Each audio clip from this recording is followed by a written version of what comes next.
Gamers, gals, non-binary pals. We take a little break from reacting to literal porn. Come on, let's go. Yeah. Huh? Come on.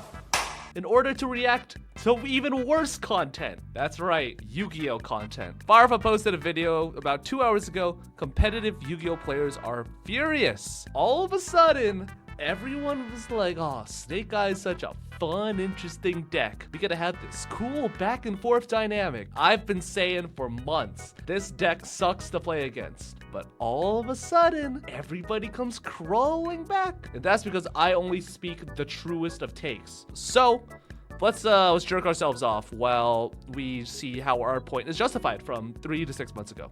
Snake Eye is a cancer on the game. It has such a negative warping effect on the format. Oh, this gonna be a good one. Fish. YouTube! The end of Snake Eyes is actually here. The deck has Allegedly. been defeated finally, and it's time to make way for our virtual world overlords. The question Good job, therefore Spain. would be, is VFD-less Virtual World now the best deck? Well, the thing is, if you're Spanish, that might actually be an unequivocal oui.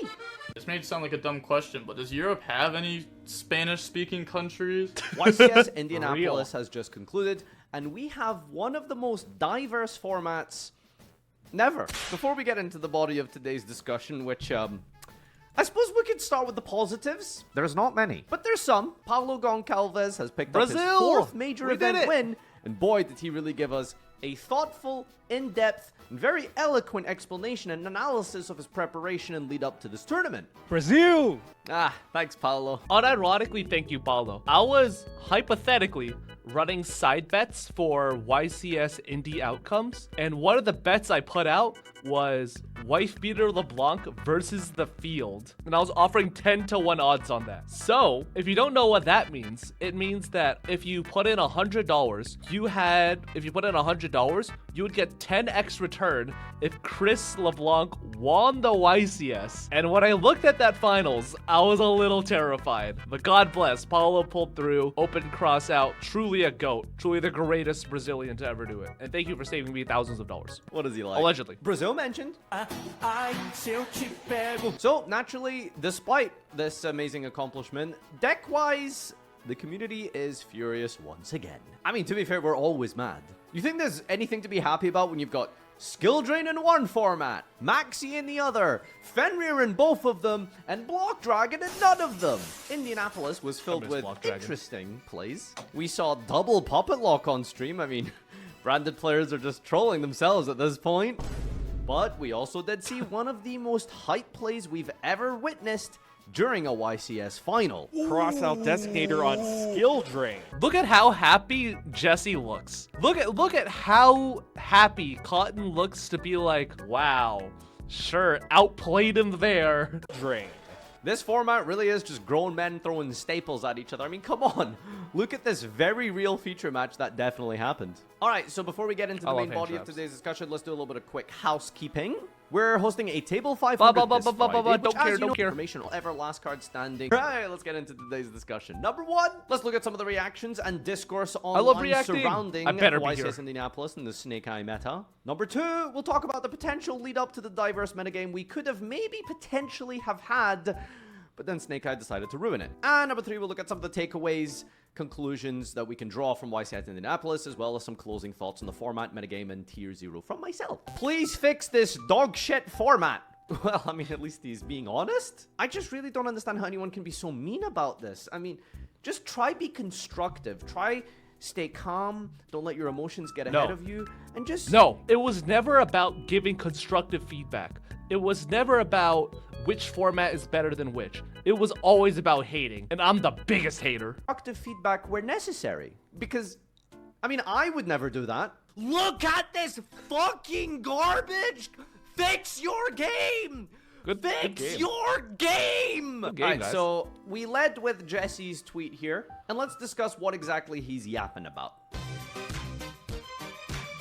guy. Sorry, I've just got so many relevant memes. The ADHD content has to be maintained for the average Farfa viewer. This is just an artistic representation of myself. Anyway, subscribe for more. Snake Eyes sucks because it's a 1-card combo deck, of which there are 15 plus starter cards, and all of them generate somewhere in the region of like 5 to 8 extra cards just by itself.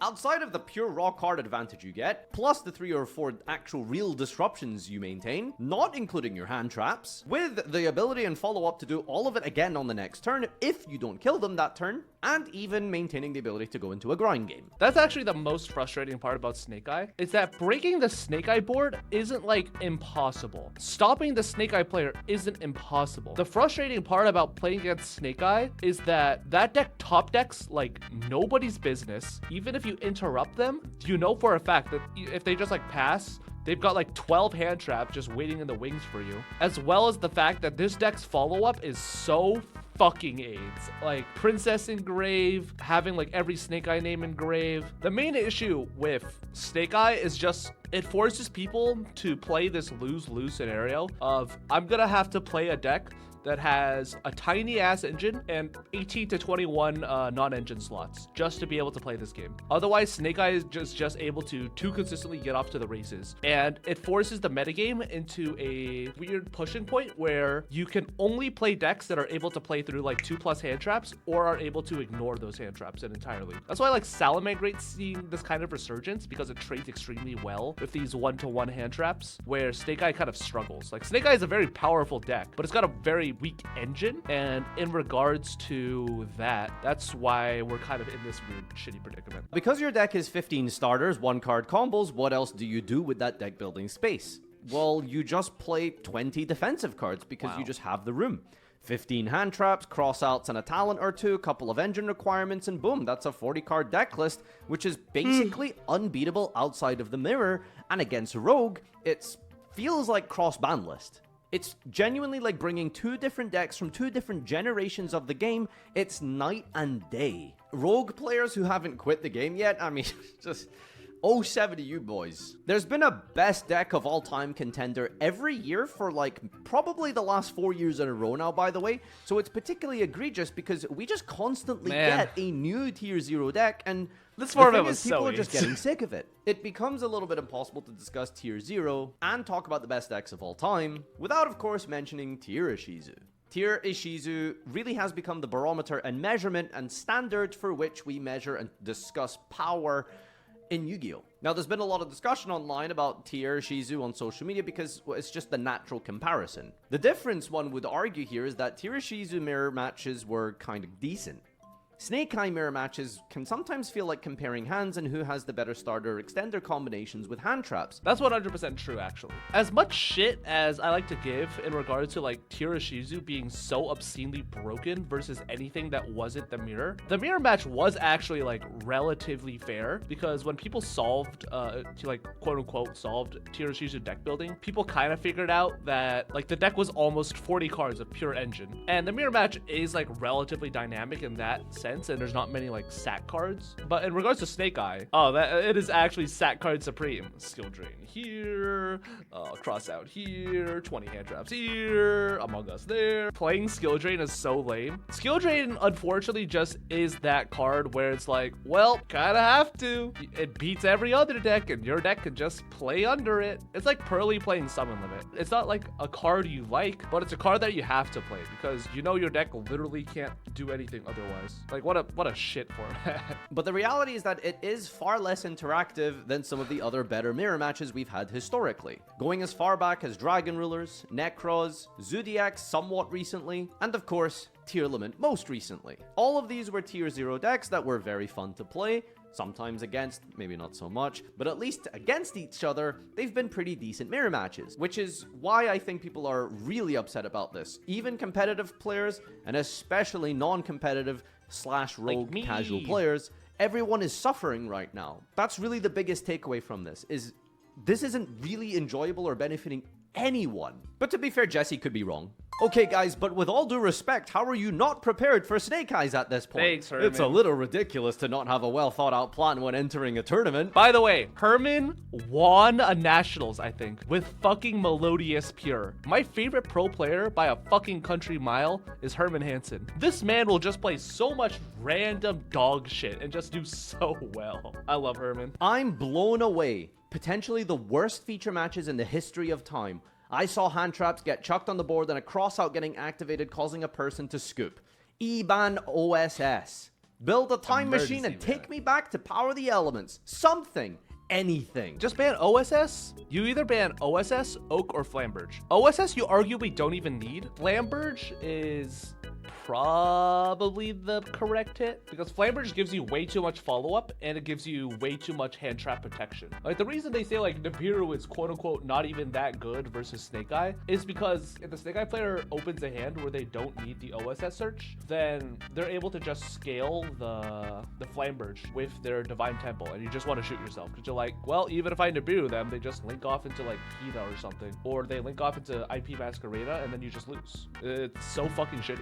Yu-Gi-Oh! Hasn't felt the same for like 8 to 9 months. It's been possibly the most unfun, punishing, miserable few tournaments, and despite hitting huge generic extra deck cards, nothing changed. And we're getting slapped in the face with Ulti, Snake Eye, Ash, and OTS 25. It all feels so out of touch. And based on the number of likes and retweets and everything on social media, this is not exactly an exception to the rule. A lot of people do kind of feel the same way and share the sentiment. But there's an interesting point brought up here specifically about Baron Savage that Crush Cards talked about, and it's something that has actually sparked a decent amount of discord across things like Reddit. This idea that Baron and Savage and Linkreeble were not the problem cards because guess what? 25 or 24 out of the 32 top cut spots It was 24. of YCS Indianapolis were Snake Eye. It was 24. One was Fire King, and another one was the Salamangreat FTK, I believe. What is OTS 25? It's the official tournament pack. So OTS stores get a little, every couple months, they're given a sort of booster box, I want to say,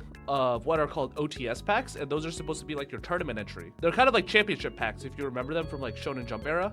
And these are the only ways outside of like, you know, rarity collection to get ultimate rares. And usually these are like kind of like reprint packs for stuff like that. Snake Eye Ash is one of the ultimate rares. Yippee! So realistically, that last ban list didn't do anything, despite it being one of the biggest shifts in terms of card design, philosophy, and R&D that we've seen in the ban list over many years now, realistically, because essentially Konami appeared to have taken a completely different stance on their view of what is considered a fair and reasonable boss monster. Now, I wanted to bring up this point specifically because one argument that people are talking about here is that, well, Baron and Savage are fine.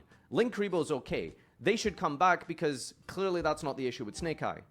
Now, my counter to that, my opinion, of course, just an opinion, could be wrong here, I don't know. I still think those cards are toxic, and while those bans obviously we're not going to do anything for Snake Eye, they weren't going to hit Snake Eye regardless, right? So they had to do something to make it appear that Snake Eye was going to be hit because of all of the various, you know, understandings of the ban list we have as a community, because of reprints, keeping a deck fresh and new and maintained in a format to maximize tins or whatever, you know, the discourse surrounding that. So Snake Eye was never really going to be the target until after most likely the WCQ season. That doesn't mean the last ban list was a bad ban list, because Baron, Savage, Linkreeble, in my opinion, are problematic cards, and this could be a discussion for another time, which we talk about sometimes on the podcast and have discussed specifically the extra deck on the podcast. Heart of the Cast, subscribe, link in the description down below. They should so have without me going on as a too guest. in depth into the details here, Baron, Savage, Linkreeble are good bans. They're not really interesting or fun boss monsters, and Link 1 monsters generally are considered to be a mistake by most people. Not even generally. They just objectively are considered a mistake. The problem with Link 1 monsters, it's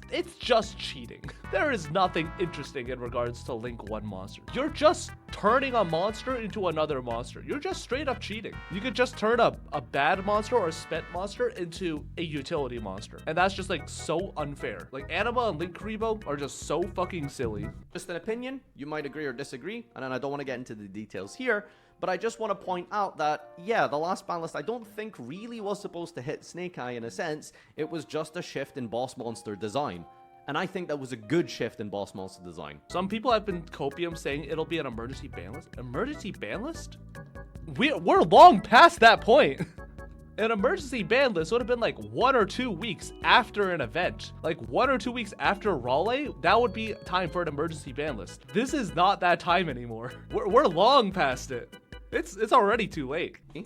Well, haven't made that reference in a few years. Jokingly mentioned at the start of the video that Virtual was now the best deck. But on your screen now, you're looking at the spreadsheet. Yeah, it's a very fine piece of work that I shall leave a link to in the description that has all kinds of ridiculously good data here, percentages of the decks, running, various staples, the breakdowns of the meta, divided into various regions, and the pie charts for all sorts of different information. Now, I bring this up because leading up to India and Polis...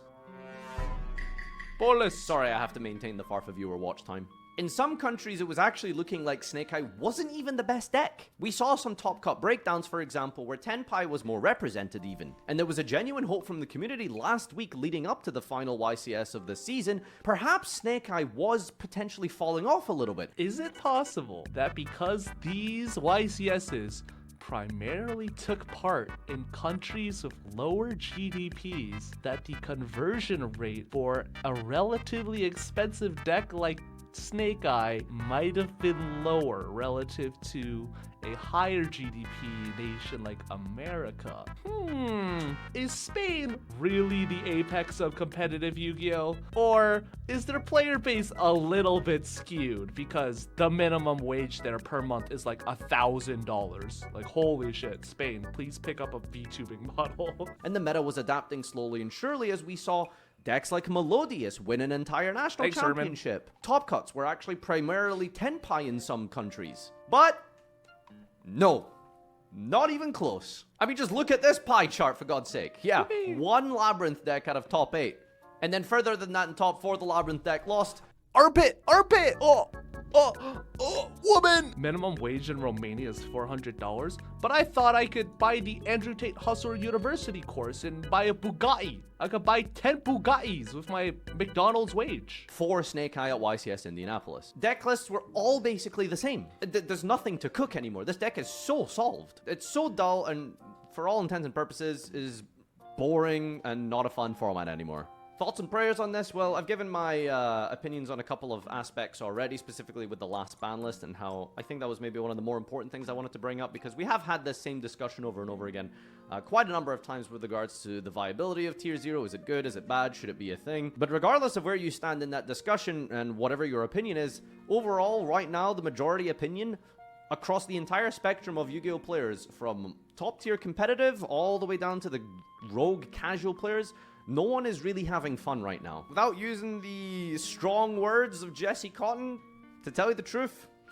format's not too good right now. Info's coming out in a couple of weeks, which I think is going to have the Ritual Beast support, Fiendsmiths, Exodia stuff? Hell, maybe that'll be best deck. Wow. It probably won't. Now, Beatrice is going to be a 1-card, no normal summon combo in Snake Eye that you can use to set up and do stupid things. Or summon the DDD Solemn Warling like Unchained used to do. Yeah, so in some ways, Snake Eye is getting even stronger next set. I'm sorry for this one to be a bit of a negative downer, but there's been a lot of rumblings online. I thought I would probably bring a lot of that discussion together and discuss it in this video. Yeah, it's actually crazy how my friends like John, Jesse, and Josh, they're like non-stop testing info format. I'm like, is this fun for you guys? Is it fun to play a worse format?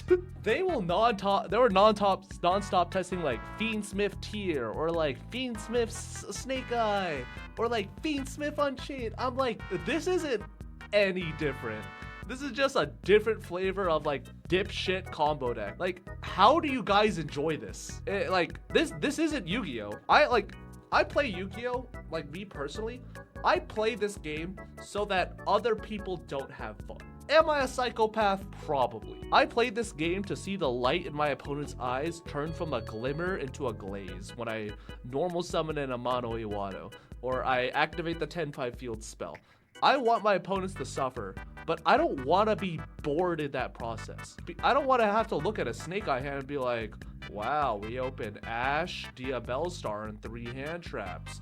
My opponent just gets triple hand trapped and they're like, yippee. Like, that's not fun gameplay. Fun gameplay, even for a psychopath like me, is at least doing something interesting, doing something that's different or not really too related to like the overall metagame. But when you look at something like Snake Eye, that's not playing Yu-Gi-Oh. You're playing like 5-card draw poker, and you're just like, draw your 5, better open ashes. Solitaire? It's worse than solitaire, because solitaire you can at least theoretically pretend to have a mental challenge. 5-card draw poker, you just fucking draw that shit and you're just like, all right, buddy, let's see what you got. And if you don't know when to fold him, then sorry, bro, it's over. It's not a good time for Yu-Gi-Oh, coupled with some of the disappointing things like no YCSs in Europe, new decks and archetypes haven't really felt completely interesting, and even if they are interesting, they are totally overshadowed by the existence of Snake Eye. Fiendsmith is actually not too bad to stop, especially with Troll. That's not the point. Isn't that these engines are hard to stop? Like Snake Eye is easy to stop. You just gotta Veiler it. The issue is, as engines get way more compact and way more explosive in what they're able to do, it forces people to enter this shitty 50-50 when it comes to their deck building of, well, I guess I have to slot in Droll in order to not lose to Snake Eye Fiendsmith, but if they only draw Snake Eye cards, then this Droll is basically dead. Like, having a lot of outs to certain engines doesn't necessarily mean that a deck is no longer going to be good. Like, think of Tenpai and how there are like a billion outs to that deck. You're not always going to see them. Let me know what your opinion is on the current format down below. Check the description for all the stuff I've mentioned throughout the video. Subscribe for more, hit the bell notification, follow my Twitch stream on twitch.tv/Farfa, and until next time, adios.